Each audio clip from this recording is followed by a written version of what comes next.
Good evening, everyone, and welcome to another episode of Day in the Life podcast from Industry Connect. Today, I welcome Mr. Nachiket Galgali. Welcome, Nachiket, and thank you for being in this conversation with me. Mr. Nachiket Galgali is a semiconductor industry expert. He has been a long timer in the semiconductor industry, 18 plus years. Currently works as a principal IC design engineer with Broadcom in Bangalore. He has spent almost all these years specializing in microprocessors. His field of expertise is microprocessors. He has worked with all the big names, ARM, Intel, Broadcom, you name it, and he has been there. Today, we'll learn from him a little bit more about the semiconductor industry, about his career and how he sees the semiconductor industry to be, and what young guys venturing into semiconductor industry today can do to shape their careers better. So thank you, Nachiket, once again for being here and uh, participating in this conversation. My pleasure, Chinmay. And I would also like to extend thanks for what you folks are doing. This is much needed, and you are doing a great work, I must say. And another disclosure or disclaimer, you can say whatever you want to. So, if at all you find my inputs helpful, the credit goes to my professors, my gurus from the college, from the industry, those who have shaped me. And just in case you don't find it helpful, then those are my limitations. That's your humility, but thank you anyways. Yeah. So Nachiket, okay, let's jump right in and let us start with your how you started your educational journey. So my insight is okay. I think the first decision point that students face is choosing what I should be doing in terms of the field itself. I think that we'll start from there. So how did you narrow down on that semiconductors or hardware design was an area of your interest? So share your early educational journey with us. Right. So, like any other 10th standard pass out, I did have a clarity in my mind. I come from a family of engineers. Oh, great. My father is a engineer. He passed out from COEP, Oh, and even his great grandfather, I mean his grandfather, rather my great grandfather, also passed out from COEP oh, wow. in civil engineering. So I have seen my father opening the books of design of bridges, dams, right, doing mathematics calculations. Even on Sundays, he was in government duty, and that actually sparked off interest in me from a very young age. That I was very much clear what I wanted to do, Excellent. and that actually sparked off. And after 12th standard, I was interested in electronics. There was a curiosity that Mm. once you open a transistor radio, all you see is components, but what lies within those components was a mystery to me. So that was at a young age. So that is how I boiled down to that particular field. Okay. So let us know about, I think I see that you also pursued a PG diploma in VLSI from CDAC. Mm. So while Mm. I think you have completed your master's also from COEP, right? So how come you decided, I think to me seems to be a very critical decision point. And how has it impacted your career in terms of the course in VLSI design? So that is an excellent question. So there was one guest lecture which I had attended, right, and it was from a industry veteran at that point in time, right, from a company called as Bitmapper. I think that company still exists in Pune. Okay. They were actually spreading awareness about careers in IC design, VLSI. VLSI was just a new terminology for me. I was Mm. in second year engineering. I was doing my electronics and telecommunication. Now electronics field in itself is a very huge area, Correct. right.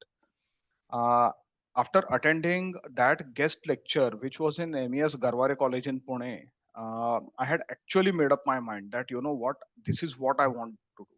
Right? Mm. He actually explained it extremely well. So he was actually what we can say, after your graduation, they were conducting some courses in VLSI design.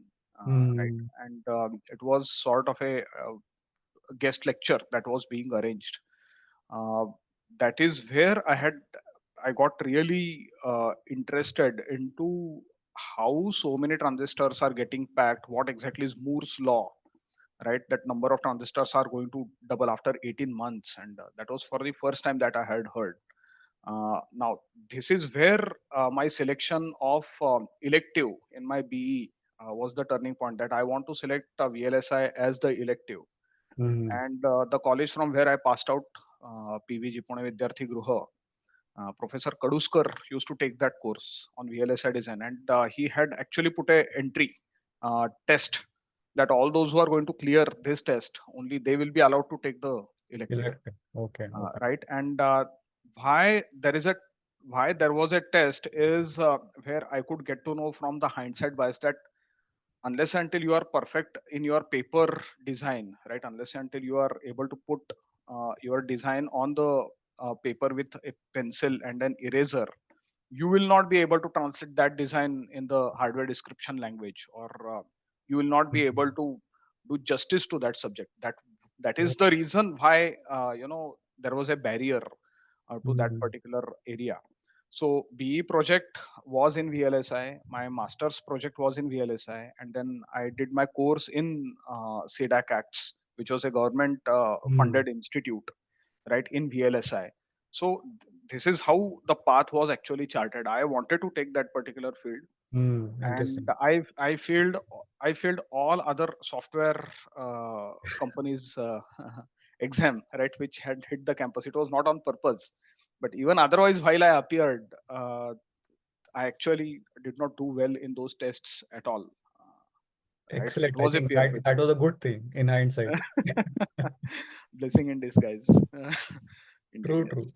So, could you like to share about some of the projects, I think, which you did? I think I'm asking this in terms of put that in context. I think let us look at it in two ways. One is let us understand how important projects that students do during engineer can be, and or maybe that is one part, and how they can use it or leverage it meaningfully. Because I think I am observing that many students do not take these projects very seriously, or they do it only to get clear the subject or whatever is the minimum requirement. That is one. Second thing, I have a second part to this question is, did you do any internships or before you actually landed a job or any other kind of project work that strengthened your ability in the field? Yeah, so I will explain this part by part, right? So definitely, like I told you earlier, that I wanted to do the project in VLSI design. There is a normal practice that I want to score maximum, right? Marks are very important for me. That is the general mindset that the students have, and we should be giving up with this mindset. So because I come from engineers family, like I said, there was a double pressure that was put on me, that my father told me very clearly that Nachiket, you need to understand engineering, right? I don't care about your marks. I don't know how you are going to perform. Just in case you understand engineering, definitely you are going to get good grades, and I must be happy with that. All right. If at all you are not understanding any concept of engineering, you work hard in order to understand that particular topic and then go ahead.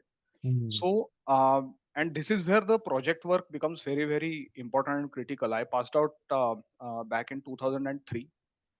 Right, I did my bachelor's in 2003, so it has been how long now? 22 years, right? Wow. Approximately 22 years. But I still remember what exactly I did in my BE project, because me and my project mates actually handcrafted that particular thing, Wow. right? So that is why these projects are extremely important. You can get the project outside. uh, I mean, you pay money to few people, and then see, that is the beauty of electronics or computer science, right? You can get it on Yeah. the pen drive, Correct. and Yeah. you, now with chat gpt you can generate the entire project Generative. report, and right, Yeah. you can do that. But whether you want to do that, that is the question. uh, True. you know Whether you want to take the shortcut now and then suffer later, or the choice is left to you. So I had implemented something called the fast Fourier transform, right? Wow. Fast Fourier Nice. transform algorithm. So fast Fourier transform on the FPGA. So I Oh, had got to know that again from our professors that FFT is one of the algorithms that is used worldwide. I mean, just in case it yes. is any of the algorithm that is being implemented worldwide,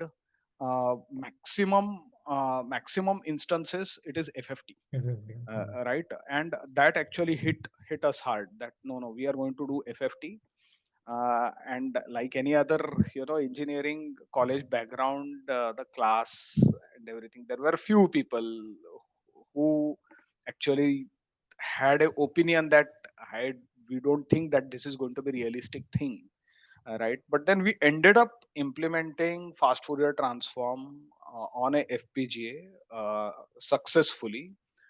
We downloaded that on the FPGA Xilinx Spartan series. Even I remember the FPGA make Yeah. also, right? So that is the beauty, that if you end up doing that right, that Mm. just gets engraved in your mind.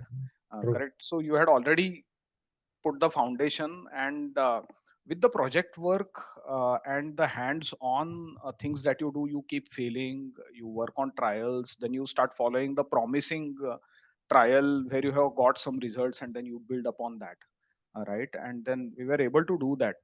Not only that, while our project evaluation took place, I remember that our project examiner also ran a startup in embedded systems. Mm. He had suspected that we are not very well versed with FPGA flow. So he told us that I don't want, now that you have shown me FFT, you have downloaded the code into the board, evaluation board, it is working fine.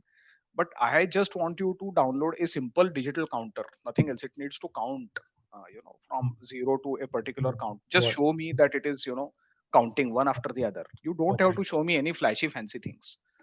And because we had a hands-on experience, there were several number of counters which were already there in Mm. FFT.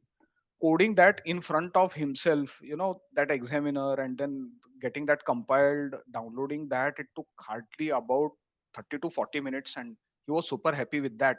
And he said your project valuation is done, right? So this is what the beauty of engineering is, that I generally call it as a subject of Yamaraj. Right? You can't fool Cool. uh, you can't fool engineering.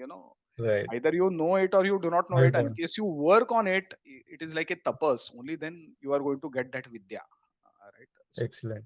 So Excellent. that is one project, and what I built upon that in later on, I did my postgraduate diploma in VLSI design. There we had n number of projects to work on, right? As a part of our course, Mm. Course itself. it was totally a project based hands-on experience uh, type of course. I'll talk about it as the discussion unfolds. And in my bachelor's, in my master's at COEP, I got a reference in Saskia Communication Technologies, Mm. and there one of the professionals actually asked me that can you implement an image compression chip. Now that Okay. image compression chip uses discrete wavelet transform. Right now Okay. that I have implemented FFT, the DWT was not any difficult at all. FFT I had done it in single dimension, so DWT was in two dimensions, right? Sure. It is an image, Okay. so Yeah. one Image. dimension, Yeah. another dimension. So it was not difficult at all. And yeah, it did take time. And there was a bug that I could not solve, right? Oh, There okay. used to be a diagonal faint line that used to Oh, come, and I okay. actually disclosed that the counter is getting reset, and I did not get time to fix that bug, and I presented that also.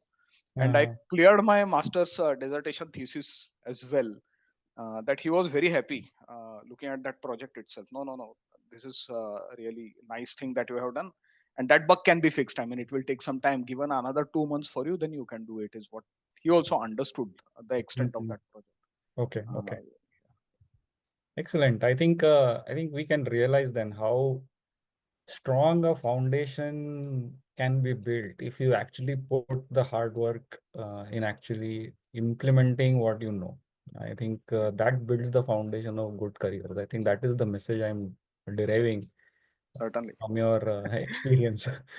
So I think going forward, I think we can see. So how did you move into microprocessors journey? How did your microprocessor journey start? I never wanted to venture into microprocessors, by the way, right? My interests were two things. One is digital signal processing and VLSI. Now, there are very a few companies which operate in these two domains specifically. Hmm. One is Texas Instruments, Correct. and another is Analog Devices, right? And those two did hit our campus.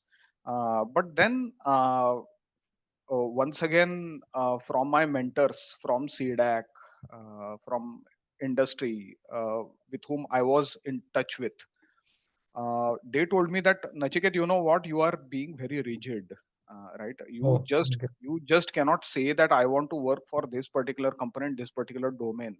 So there is a mm, requirement, right? And out of this requirement is where the job specification is derived, correct? So as an engineer, as a professional, you will need to take up any project going forward that comes on your plate, right? So the first technology company that hit our campus at COEP was Intel, okay. and that was into microprocessors. As we all know, it is a general purpose Yeah. microprocessor Correct. Correct.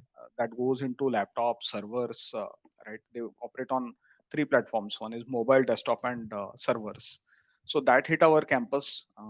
I happened to clear the campus interview process there, Mm-hmm. Mm-hmm. and what added to my profile were the projects done at CDAC, the project that I Mm. had done at Masters, the project that I had done in Bachelor's. That Excellent. actually added on to the weightage.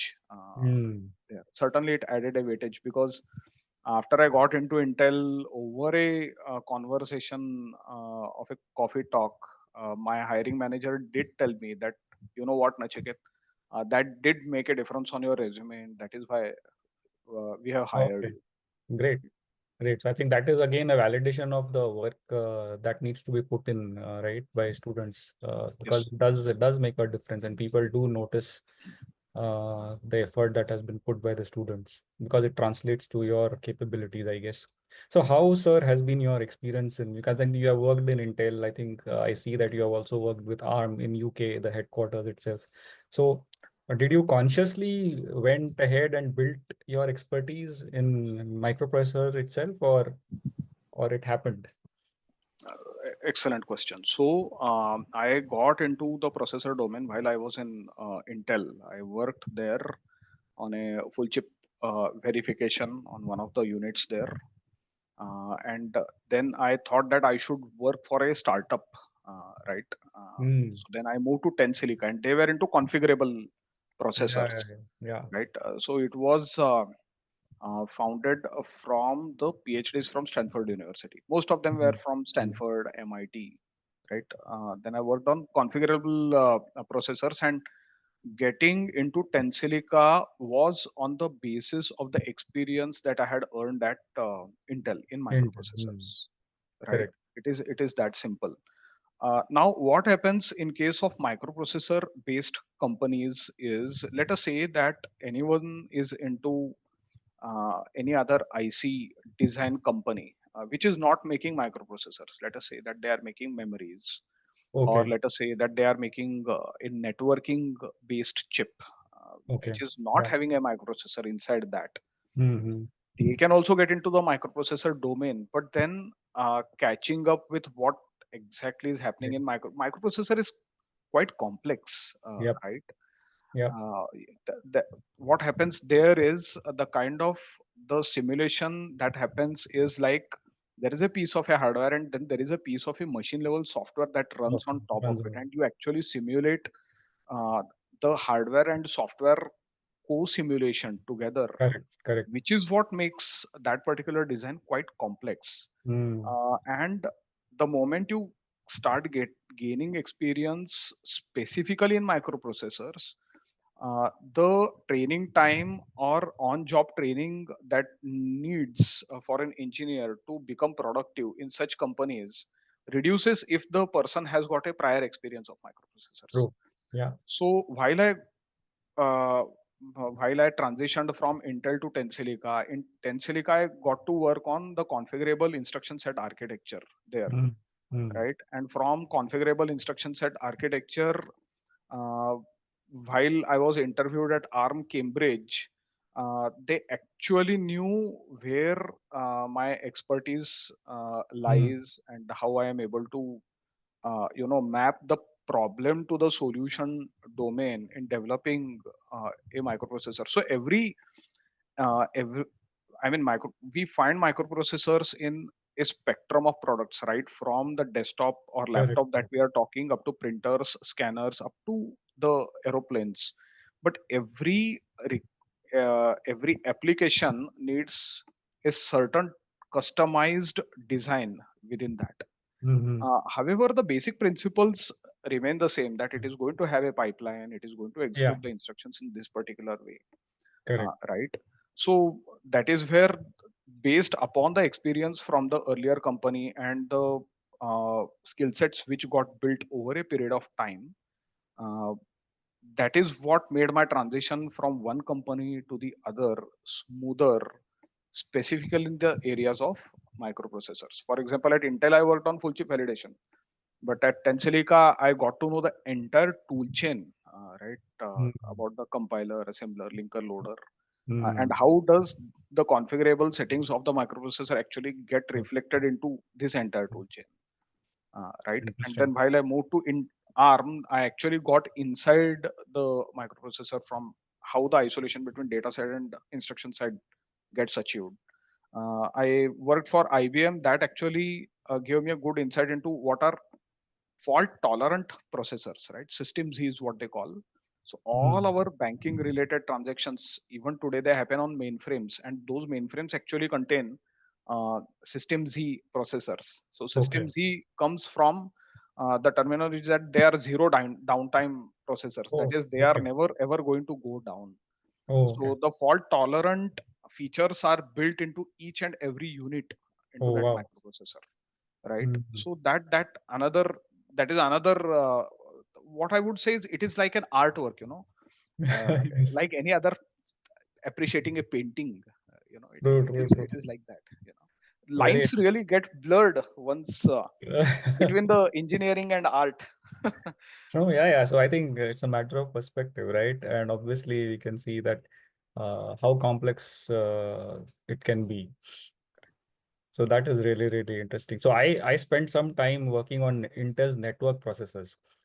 Great. Uh, so on the software side, It's but yeah, awesome. we did have a very close interaction with the hardware team because yeah, it like has to be very closely understood to be able to write software on top of that. So yeah, Right. I can understand the, at least to a little extent, I do understand the challenges involved here and the complexities involved. So now I think you are an general purpose IC design, or are you into any specific fields right now? Where is your focus? My focus is on those chips which Broadcom makes and that uses processors. I have moved out Okay. of processor. The design and verification of processor, I have moved out of that since about past 9 years. I am now working on how to use the already developed processor to develop a system on chips, right? On Okay. SoC, what we SOCs. call Yeah. the entire Yeah. entire comes on the chip. So I Right. on that, but I don't work on standalone design and verification of microprocessors now. Now And that I moved out of ARM, right. yeah, Okay. Interesting. So now that we have traced your journey, like in summary, okay, could you share some, no, what would be your strategies or habits, that helped you keep pace with the industry, the way the industry was going, and also helped you keep pace with the overall technological development that is happening? So what should an engineer really do to stay ahead of the game when he's in uh, a field like semiconductors? extremely good question. So now this semiconductor industry is cyclical in nature, right? You do have two kinds of a periods where you are Yeah, really busy, busy. or Yeah, else and then there is a lean back. period, right? There is a lean period.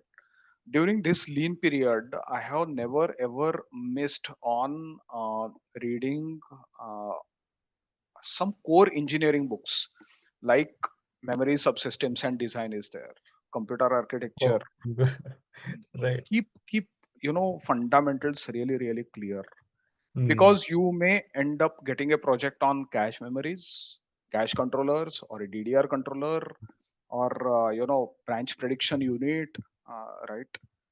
It is extremely important to keep reading, just in case you are not comfortable with the journals which get published in the area of microprocessor or in the area in which you are already working upon. Then go back to the textbooks. I have literally spent many weekend evenings actually going through the classic textbooks of microprocessors and related designs. My family knows that even today I study at least 4 hours a day. oh, really? The, Wow. yes, yes. The reason being, and I just keep reading the technology part of that, right? It could be how your design is going to get interfaced, right? There are now different IPs which come into the picture when you are Mm, into SOCs. right. That is one. Or else, in case you are working on the verification part of that, getting the concepts clear on the software design aspects of that, right? So that is what has, I don't know if it has helped out, but I find it very very helpful. For example, let us say that uh, you get a particular project while you are on job. Definitely your past learnings do surface up there, right? Whatever you have read, they do surface up. It is not that it may be directly usable spontaneously at that point in time, but with hindsight bias, when I look at it, whenever uh, there has been a requirement of meeting certain deadlines, project related deadlines, uh, we have been able to close that, uh, complying to the deadlines. Mm, And I would attribute that solely to the readings that I do day in and day out. mm, Correct. So that is the strong advice that I wish to give, that just in case you want to develop a deep technical expertise, never ever ever miss uh, you know going back to the fundamentals, reading the journals, mm, uh, right? What exactly is happening, what the universities are doing, right? mm, You should not miss that. It is like adding a strand of a muscle every day, right? It interesting. is like adding a strand of a thread to the cable, and that cable becomes stronger and stronger Uh, as you go excellent. ahead. I think excellent advice. I think very hard to do. I think most people find it hard to actually execute on this. They may think about it, but yeah, it's not easy. You're right. So, so Najiket, at present, when you look at the current context, all the current hype that is going on in the world technology world, where do you see the semiconductor industry progressing? And that is one part one. And second part is how do you see the jobs itself evolving? Those like for students who are into semiconductor engineering right now, maybe getting into hardware or other electronic or other related streams in semiconductor. What so how do you what is the current picture look like? Current picture is very very bright, I must say, provided, so there is something called as a skill, right? Mhm. Skill set. I keep talking about skill set, Yeah. right? Skill bole to kya, kala, Mm, right? That means your expertise needs to match to a level that it should appear like a skill, mm, correct? So as long as you are skillful in terms of the digital design, I would just like to focus right now on the digital design part. There is a part of analog design also. I would not like to touch upon that in this discussion. okay. So you take any example of a software implementation, very very simple software implementation of gunzip, right? That zips the file on the Linux, right? On the Unix terminal, Correct. that itself can be implemented in hardware, right? That itself can be implemented in hardware. You can actually develop a chip Mm, or a small IP that will literally compress your file in the hardware way. So hardware. whatever software does, it is going to just do that in the software way by taking the bit stream of that file. That is doable, Mm, 100% hardware. mm, So looking at that particular trend today, people are talking about generative AI, Correct. and the kind of the compute resource that it is going to need going forward. That is where I want to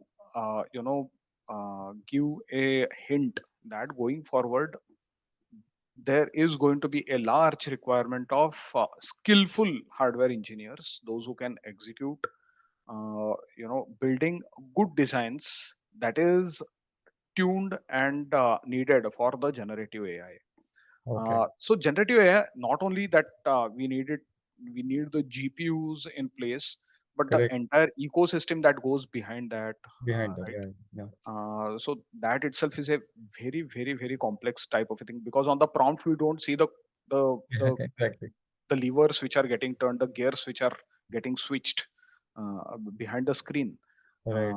But going forward, it is going to be a really data intensive, compute Mm. intensive, right? And that requirement is going to be there. Uh, all of this, and you can keep changing the lenses, just like we have got a microscope objectives, right? We can keep Mm-hmm. changing the objectives, you can keep changing the lens, that can we have a low power design, right? How can we reduce the power, how can we Right. improve the throughput, right? Right. Those questions are always going to Always going be to remain. remaining open.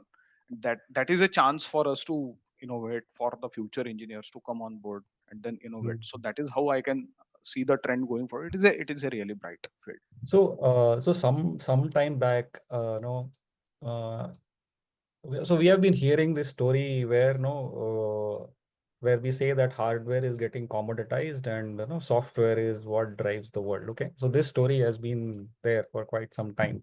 No, where we say that okay, whole digital transformation is all about software, and particularly I've been hearing it a lot around the automotive sector.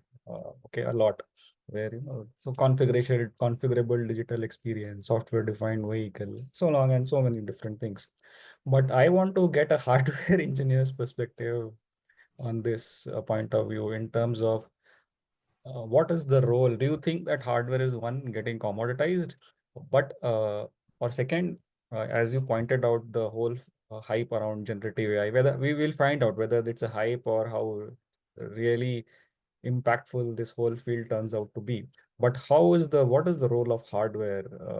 And do you see the whole role of hardware deepening, or do you think that software rules the world? Definitely, I would not comment on the software part of it, right? I would only comment, I can talk only about hardware, because that Yeah, has been my experience. I have no knowledge about software at all, so I would not like to even touch upon that part. But one thing is for sure, Chinmay, that you can implement FFT in software, and you can implement FFT in 115 hardware. hardware. Yeah. Simple. You can implement FIR filter in software, you can implement FIR filter in hardware. Wherever you need the time from input to output to be as small as possible, right?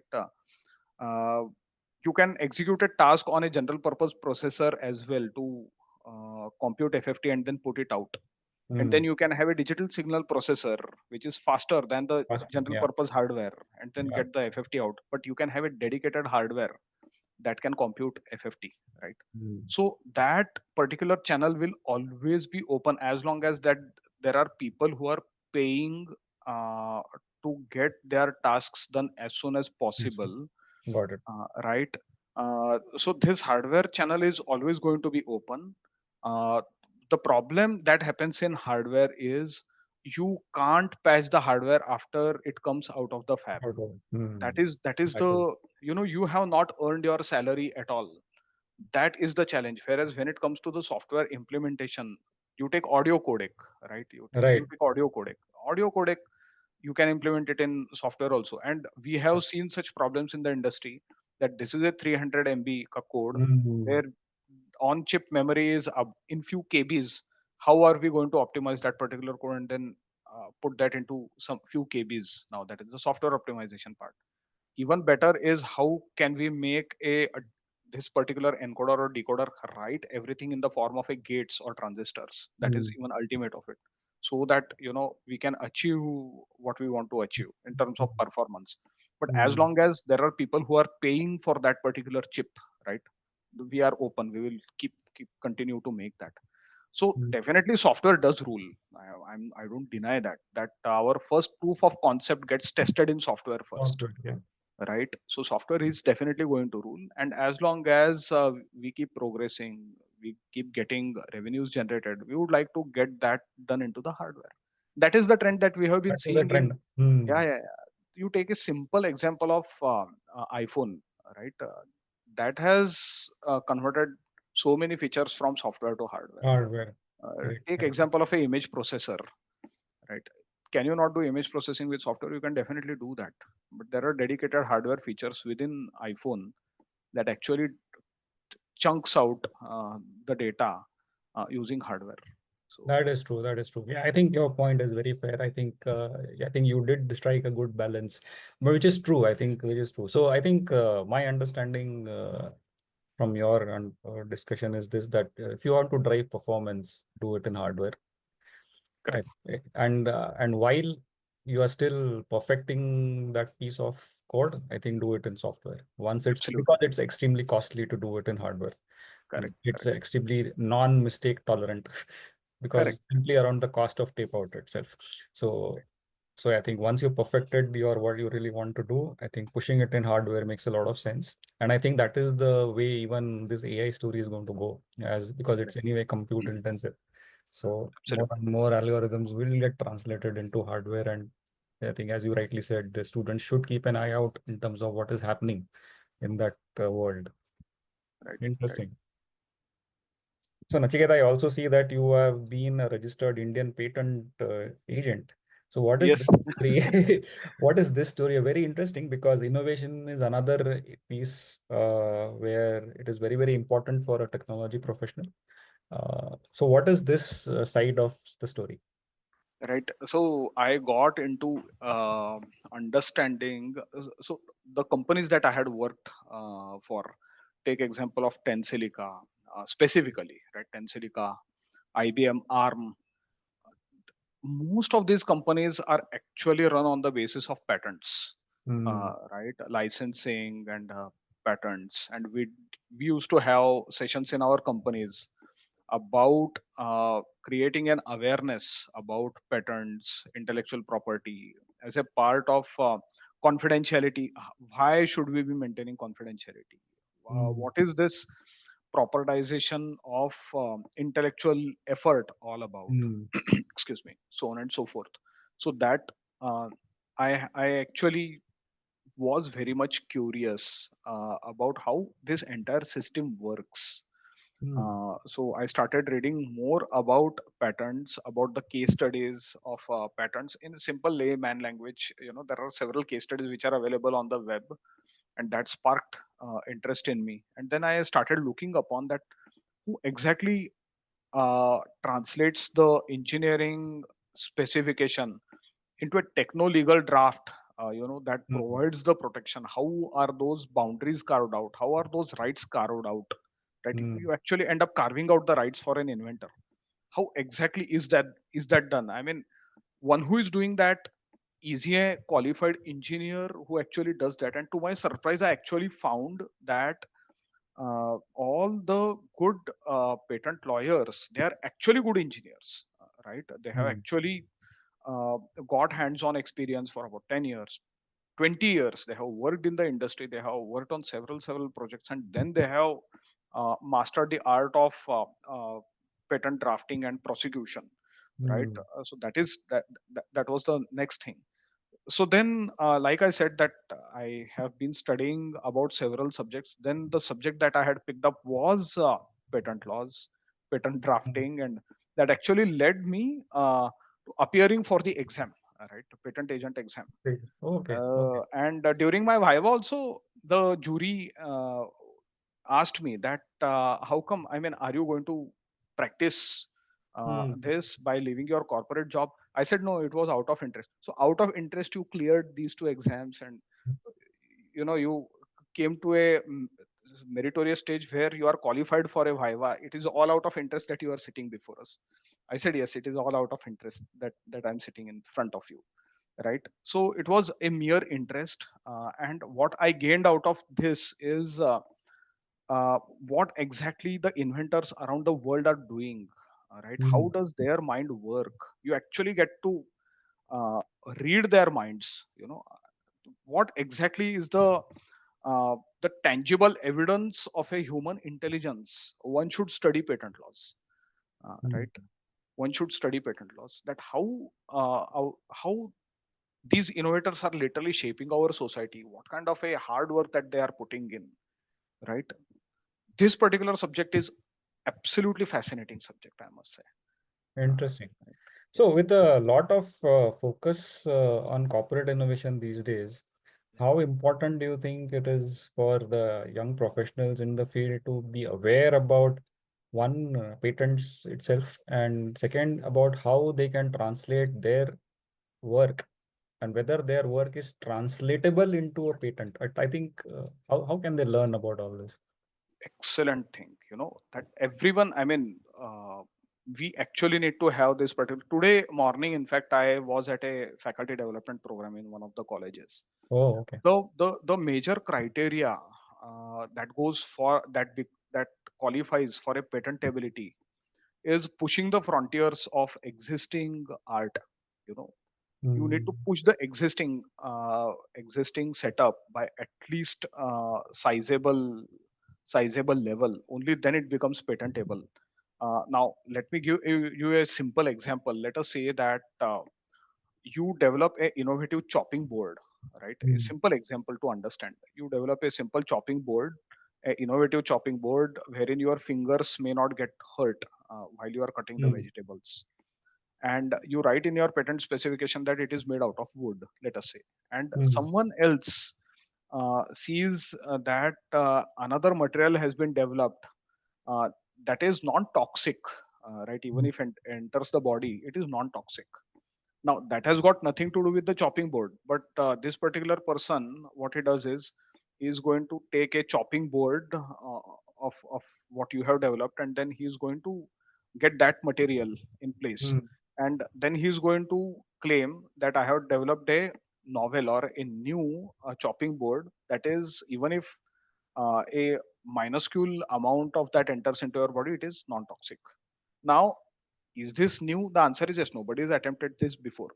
But has this inventor been able to push the frontiers of science and technology? The answer is no, because he has just got two Correct. things which are already existing together, Mm. right?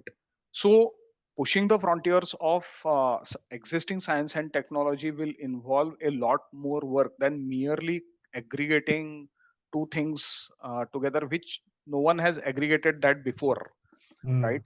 So this is where the study of patents comes handy, and it has changed my perspective and my work in my profession where I am today, Mm. because that is the question at the end of the day I ask to myself, that was I able to contribute something to the science and technology part today? If not, then what was missing, right? So that keeps you growing every day, that you are already aiming to keep pushing and keep contributing something that has never been done before. So Mm. definitely you move away from the imitation thing. You don't want to copy. Your mindset changes. Mm. Correct. Let us say that you and your colleague are working on parallel projects, and let us say that your colleague ends up developing an interrupt service routine, and someone says that why don't you copy that as it is. Correct. You will think twice before copying that. That is there anything different that is happening in this chip, right? Copying is a strict no for you at that point in time, which is where it changes the way in which you look at the things. The study of patents actually Mm. changes the way you look at the things. So I want another, I want to understand the perspective, is in this world of AI agent generated code, how does patent look upon that if the work is not entirely coming from you, but maybe AI agents? That is still a debatable question, right? That is still being discussed. That is a part of a university research who are studying laws. That are you asking me that what about the intellectual property created by the AI agents, and Yeah, so is it and still who is yours, going or is to it like whose is it? So because then exactly? So it is not your own intellect that has really. created it, right? Correct. You just prompted some machine to build something for you, which perhaps has a potential to being novel. It could be. It could be novel, but is it having that non-obviousness step, or is it capable of pushing the frontiers of science and technology? Yeah. That needs to be checked. Check. And let us say that if it pushes and if that also becomes patentable, then who actually owns that IP? Is it the AI agent or one who has developed the AI agent? That is a area of the law research which is taking place in many universities, right? Hmm. And it is being decided case by on the case by case Yes, I basis. guess. Even Yeah. I am reading about that, and lots of reputed universities are actually studying these Hmm. cases. There have been cases, right? Okay. Yeah. But certainly it is not a good idea to prompt something and then get out of AI and then show it as your work, No, so I passing think off.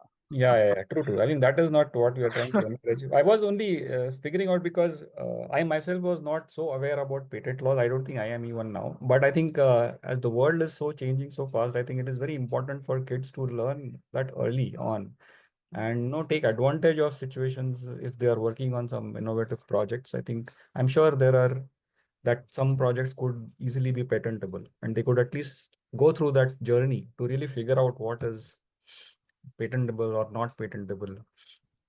So Chinmay, the project that I had developed, FFT processor, Mm, mm, that was patentable. Looking at the hindsight bias, that was patentable at that patentable. point in time. But I did not know what patent is. I Very did true. not even, I had not even heard about Wow, patent at that point in time.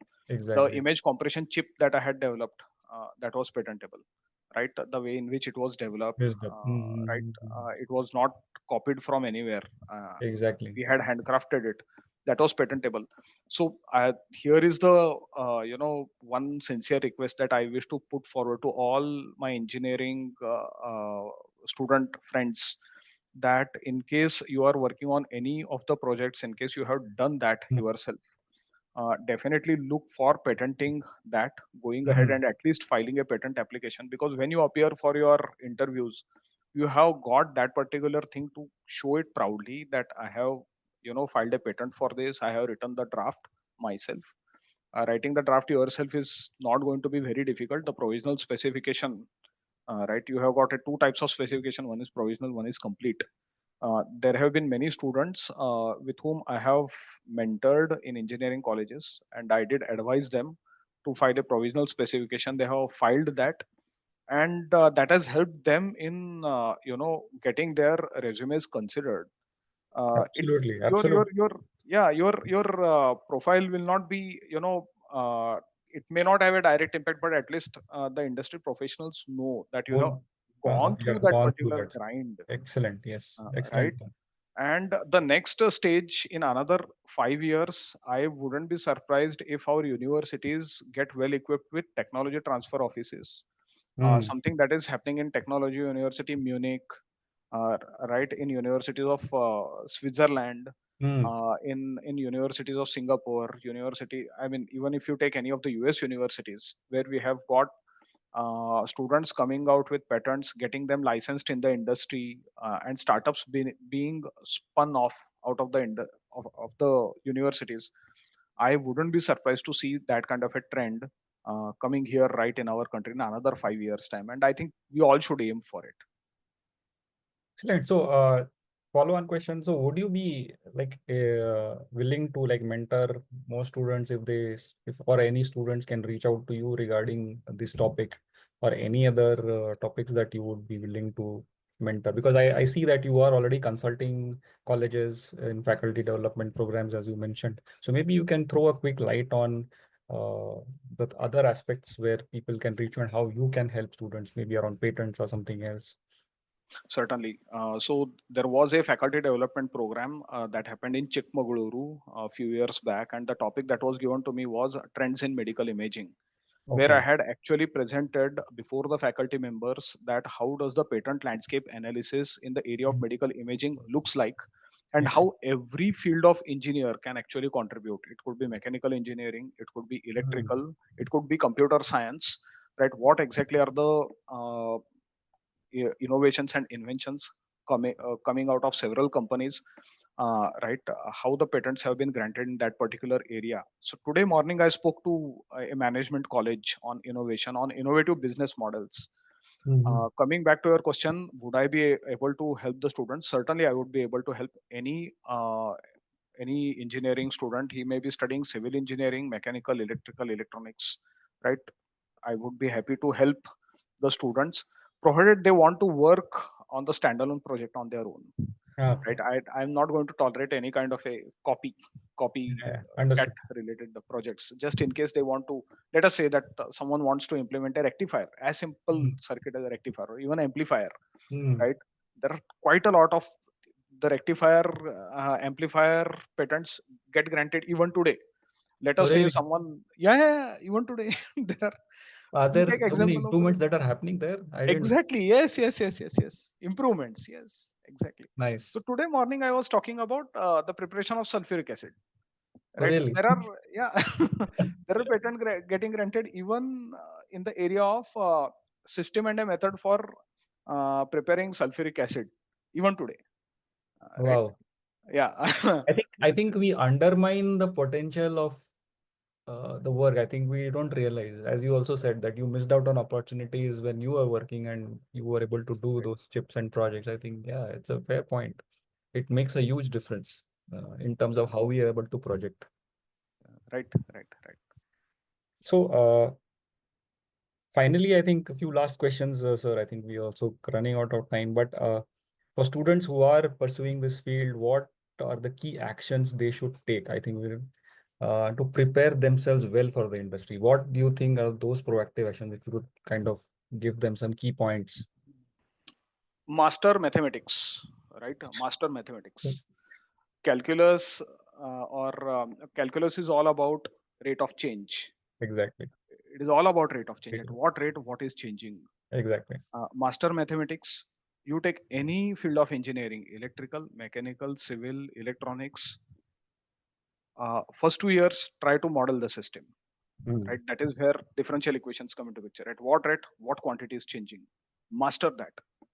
There is absolutely, now today the world has opened. During our time we did not have YouTube channel. Exactly. World class universities like MIT, Stanford, there are extremely good lectures available from really good professors. Master classical subjects. Do not run after the modern day hype that why exactly this subject is included in our curriculum. It is a well thought curriculum in all the universities in India, right? I have been seeing the curriculum. It is very, very well thought. Correct, what ये subject से क्या होगा, what is going to happen with this subject. Study every subject with a devotion. If you don't understand, go back to the basics. Master mathematics, apply Mm. mathematics, and do hands on work. Three things Hands-on as a work. student, Okay. right? If you are not understanding rectifiers, try to build a rectifier yourself. If you are not able to build a oscillator yourself. Take a breadboard, put the components on that, keep burning the Mm. components, buy new components, but Mm. see to it that you will end up building one oscillator. You build one oscillator, you will remember after 22 years in a podcast that you had built a oscillator. Awesome. Right, you try to build an amplifier, you will end up Uh, developing a oscillator because it starts oscillating, and you try to build a oscillator, it will turn out to be an amplifier. It is very difficult to achieve the engineering specifications working within the constant. It is not easy, right? So these three things, I just keep telling that you are an engineer, you should know mathematics. Second, apply mathematics, model model the systems. And third is, after modeling comes synthesis. Only then you will be able to synthesize the design. Engineering is of Excellent. only three steps, not more, not less. You do this, and I think you are done with that, right? Excellent. Excellent. Very nice. So besides the technical aspects, no, what other skills I think are important in a global professional setting nowadays? Very, very good question. See, if one can't, just put his head down and then keep only reading about engineering or patent laws, right? It is very important to know about current affairs as well, because that itself opens a new channel, right? Today Okay. morning I was reading a report in the newspaper, right? About I read about two articles today. One Hmm. is about the rare earth supply chain, right? How Okay. is that rare earth entire supply chain is being controlled right, globally. And where exactly should we be figuring in? All these rare earths are used in battery energy Correct. storage management Storage. systems, Yeah. Correct. right? So that is one. Second, we are working towards sustainable development goals now, Hmm. right? The carbon footprint reduction and everything. Our focus is now mostly going to be on the nuclear side as well, right? Our country is now going to generate about 100 gigawatt power only out of nuclear power by 2047, right? We are few years away. Now this nuclear power generation, how is that being controlled? How is that nuclear politics coming into the play? Having a knowledge of current affairs at a larger perspective will also help you, that where exactly would I be able to fit in, right? Let us say that you read a report about bullet trains, right? Hmm. A bullet train comparison, or even about train safety. Train signaling itself is a complex This is area, complex. Correct. right? That itself is a complex area. Take train safety, train signaling, reducing the losses in electricity Yes. transmission and distribution, Correct. Correct. right? Now I was talking to you about nuclear power related things. Power electronics gets used heavily in Hmm. nuclear power systems, right? The kind of the processors that go there has to be extremely resilient, Correct. right? I think having a knowledge of that is extremely important as a student, because you still have got a huge sandbox to experiment around, right? And then you can actually pursue those particular paths depending upon your interest. Because unless and until you know the things, you can't develop interest in that. It needed for me to go to Garware College from Sahkar Nagar to attend a particular lecture on IC design that actually changed the Actually, course of my, excellent. right? Yeah. Yeah. So it is very important for you to be open, attend some multidisciplinary uh, Hmm. courses on this. Maybe tomorrow one of the students might be attending a lecture on medical imaging. We don't know how medical Yeah. image processing happens, how to eliminate or how to detect the TB, multi Correct. drug resistant TB, only by chest x-ray in an AI Hmm. enabled way. That may change his course altogether, Correct. Correct. right? So it is very important that you also keep doing some background work. It should not be ignored at all, right? This is also one of the fundamental key ingredients. But then a fine balance needs to be there between your developing a engineering expertise and then knowing the general knowledge part of that. Hmm. Interesting points, Nachiket. So, guys, I think you heard Nachiket. So, three things I think he has summarized from a technical, and he also talked about how you can actually broaden your point of view by knowing really what is happening in the world around you, and how you can really connect the dots, and you can find opportunities which otherwise may not come in front of you. So, Nachiket, I think thank you so much. It was a very, very engaging conversation. You touched upon your career, you touched upon so many learnings from your career, and I think it will be very valuable and insightful for students. Very interesting perspective on patents also. Yeah, I love that. So thank you so much for giving this time, and I think this will be very, very valuable. Thank you so much. Thank you so much.